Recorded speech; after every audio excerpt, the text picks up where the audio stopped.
사도행전 20장. 소란이 어느 정도 진정되자 바울은 신도들을 불러 마지막으로 설교를 하고 마게도냐로 떠났다. 가는 도중에도 지나가는 여러 도시에 들러서 설교를 하였다. 그리고 헬라에 도착하여 석 달을 거기서 지낸 뒤 배를 타고 수리아로 건너가려고 준비하였다. 그러나 유대인들이 그의 목숨을 노리고 있는 기미를 알아차리고 북쪽 마게도냐로 먼저 가기로 결정하였다. 바울과 같이 아시아까지 동행한 사람은 베레아 출신 브로의 아들 소바더, 데살로니가에서 온 아리스다고와 세군도, 더베 사람 가이오, 디모데였다. 두기고와 드로비모는 자기들의 고향인 아시아로 돌아가는 길이었다. 그들은 드로아에 먼저 가서 우리를 기다리고 있었고, 우리는 무교절 기간이 끝나는 즉시로 헬라의 북쪽에 있는 빌립보에서 배를 타고 닷새 후에 드로아로 갔다. 그리고 거기서 우리는 한 주일을 지냈다. 주일에 우리는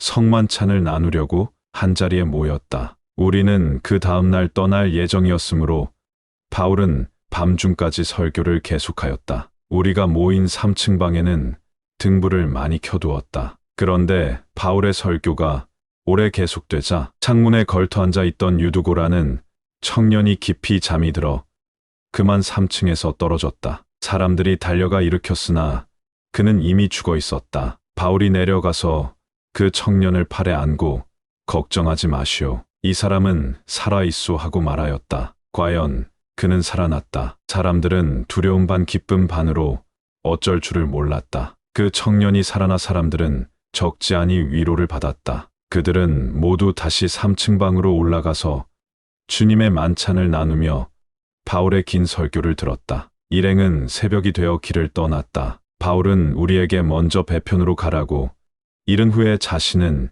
육로로 아소로 갔다. 아소에서 그와 합류한 우리는 이번에는 배를 타고 미둘레네로 갔다. 이튿날에는 기오를 지나 그 다음 날에 사모에 들렀다. 그리고 하루 뒤 우리는 밀레도에 도착하였다. 바울은 가능한 한 오순절까지는 예루살렘에 도착하려고 서두르고 있었으므로 에베소에는 들르지 않을 예정이었다. 그래서 우리가 밀레도에 닿자 바울은 에베소 교회 장로들에게 자기를 만나러 배로 오라는 전가를 보냈다. 장로들이 도착하자 바울은 다음과 같이 연설하였다. 여러분은 내가 아시아에 발을 들여놓은 그날부터 오늘까지 여러분과 함께 어떻게 지내왔는지를 알고 있습니다. 나는 겸손하게 눈물을 삼키면서 주님의 사업을 위해 일해왔습니다. 유대인들이 나를 해치려고 음모를 꾸민 일이 한두 번이 아니었고 나는 그때마다 극심한 위험을 겪어야 하였습니다. 그러나 나는 대중 앞에서나 여러분의 가정에서나 여러분들에게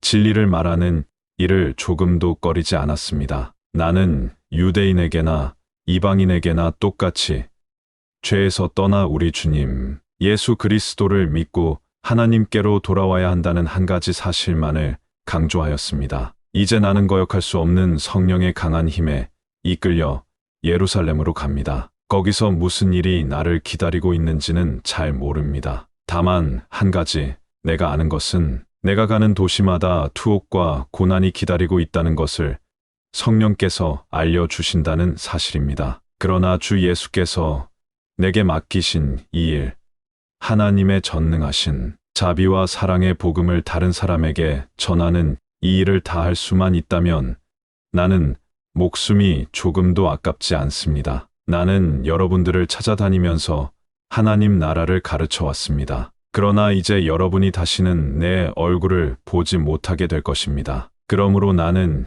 이 자리에서 분명히 말해둡니다. 앞으로 여러분 가운데 누가 어떤 심판을 받게 되든 그것은 내 책임이 아닙니다. 나는 하나님의 모든 말씀을 여러분에게 남김없이 선포하였기 때문입니다. 이제 여러분은 정신을 바짝 차리고 성령께서 맡겨주신 양떼를 잘 돌보십시오. 성령께서는 여러분을 감독으로 세우셔서 하나님께서 자기 피로 값을 치르고 사신 그 교회를 자라게 하셨습니다. 내가 떠난 후에 사나운 일이 때와 같은 거짓 교사들이 나타나서 양떼들을 마구 해칠 것이며 여러분 중에서도 진리를 왜곡시키는 자들이 나타나 자기를 따르라고 할 것입니다. 잘 살피십시오. 내가 여러분과 함께 보낸 그 3년을 잊지 마십시오. 밤낮으로 여러분을 보살피고 여러분을 위해 흘린 내 많은 눈물을 기억하십시오. 이제 나는 하나님과 그분의 돌보심과 은총의 말씀에 여러분을 맡깁니다. 그 말씀이 여러분의 신앙을 바로 세우고 하나님을 위해서 성별된 사람들이 상속받는 그 모든 몫을 여러분에게도 줄 것입니다. 나는 지금까지 돈을 탐한 일도 훌륭한 의복을 탐한 일도 없습니다. 여러분이 아시는 대로 나는 내 이 두 손으로 일해서 생활에 필요한 것을 마련했고 심지어 나와 함께 지낸 사람들에게 필요한 것까지도 공급해 왔습니다. 그리고 나는 가난한 사람들을 돕는 일에도 언제나 여러분에게 본보기가 되려고 하였습니다. 주는 것이 받는 것보다 복이 있다고 하신 주님의 말씀이 내 머리에서 떠나지 않았기 때문입니다. 바울은 연설을 다 끝내자 무릎을 꿇고 그들과 함께 기도를 드렸다. 그들은 작별을 슬퍼하며 모두 한 사람씩 바울을 끌어안고 울음을 터뜨렸다. 그들은 다시는 만나지 못하게 될 것이라는 말에 애가 끊어지는 것 같았다. 그들은 바울을 배가 있는 곳까지 전송하였다.